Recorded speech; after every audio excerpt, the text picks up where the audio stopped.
नमस्कार। इस बेवकूफ़ का नाम है दिलीप घोष। ये पूरे पप्पू हैं। हमारे कांग्रेस के जो मूर्खों के सरदार पप्पू उससे भी 1 डिग्री ज़्यादा हैं। तो इसने जो कहा था, वो तो बकवास जो कहते हैं। ये क्यों कहा था? इनका शायद भ्रम था कि जैसे मोदी का अपमान करने से आप अच्छे कांग्रेसी बन जाते हैं, शायद ममता का अपमान करने से आप अच्छे बीजेपी के लीडर बन जाएँगे।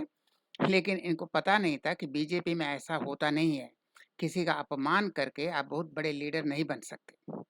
तो यही भ्रम में वह बहुत अच्छे बीजेपी लीडर बनने के चक्कर में उन्होंने ये बकवास किया।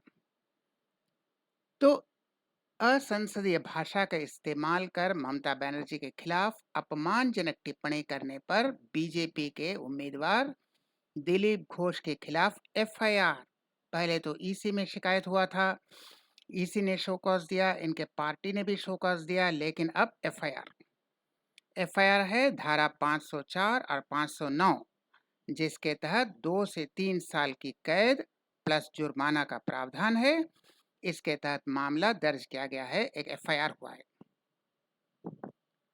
तो होना कुछ नहीं है, लेकिन चुनावी मौसम है तो बीजेपी ये नहीं चाहती कि इनको जेल भेजे और तृणमूल भी नहीं चाहती इनको जेल भेजे।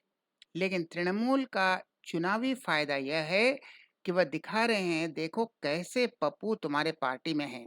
बीजेपी के पार्टी में कैसे बेवकूफ, कैसे मूर्ख, कैसे पप्पू होते हैं, यह दिखाने के लिए यह इश्यू इतना बड़ा किया गया। पार्टी आलाकमान के सख्त आदेश पर दिलीप घोष को माफी मांगनी पड़ी। वह होता ही है, क्या करेंगे? ये ईसी इलेक्शन कमीशन के पास चले गए, थाने के पास चले गए, कोर्ट में चले गए। अब उपाय नहीं रहा, आनन-फानन में उन्होंने एक शोकॉस नोटिस किया। अगर कोर्ट पूछे तो कहेंगे देखो हमने एक्शन लिया है, दिखाना है।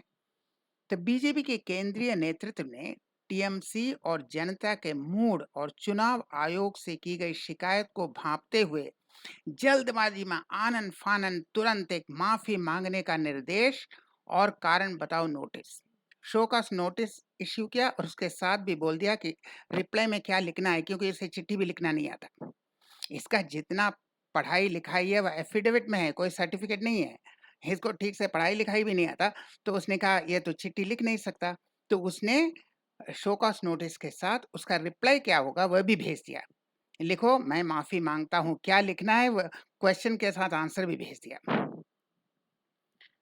अपने अत्यंत सीमित राजनीतिक बुद्धि यानी एक पप्पू हैं, वही आईक्यू राहुल गांधी से भी एक कदम आगे हैं।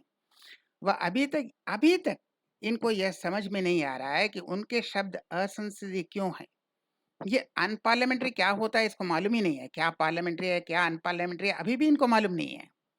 वह शायद अनपार्लियामेंट्री का स्पेलिंग भी नहीं जानते। वह अब भी बहकी-बहकी बातें कर रहे हैं, यह कि नियमित मामला है। अरे भई नियमित मामला नहीं है, नियमित मामला कांग्रेस में होता है। मोदी को चोर कहते हैं, शक्ति से लड़ाई करते हैं, बकवास करते हैं, वहाँ होता है। बीजेपी में यह नियमित मामला नहीं है। टीएमसी चुनाव आयोग की ओर क्यों भागे, अभी भी समझ में नहीं आ रहा है। तुम नेगेटिव पब्लिसिटी कराना है, बीजेपी को बदनाम करना है, मोदी जी को बदनाम करना है।